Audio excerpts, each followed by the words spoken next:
Akashvani eight 90। नमस्कार साथियों, मैं गौरव मोरकर।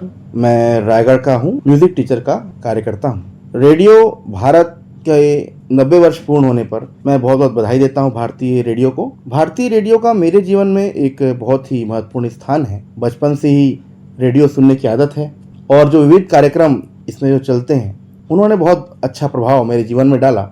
गीत संगीत, नाटक, युवाणी, चौपाल, फोन इन, इस जैसे बहुत सारे कार्यक्रम हम सुनते आए हैं। संगीत का मेरे जीवन में प्रभाव इसी रेडियो के माध्यम से पड़ा और इसी के माध्यम से मैंने संगीत की दुनिया में कदम रखा और संगीत को सीखा। साथ ही उस वक्त नाटक जो कि ऑडियो फॉर्म में चलते थे, उसमें जो संवाद होते थे वो इतने प्रभावी होते थे कि उनको सुनने से ही लगता था कि हमारे साथ वो घटना घट रही है। और ऐसे ही काफ़ी अच्छे अच्छे कार्यक्रम हम बचपन से सुनते आ रहे हैं।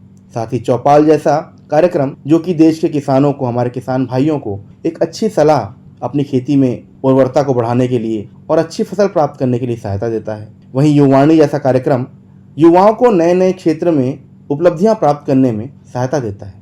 और मेरा कहना है कि रेडियो हमेशा चलता रहे। टीवी है, फ़ोन है, सब कुछ अपने स्थान पर है, लेकिन रेडियो का एक अपना अलग स्थान है और रेडियो हमेशा चलता रहे। पुनः एक बार भारतीय रेडियो को मेरी तरफ से 90 वर्ष पूर्ण होने पर बहुत बहुत शुभकामनाएं।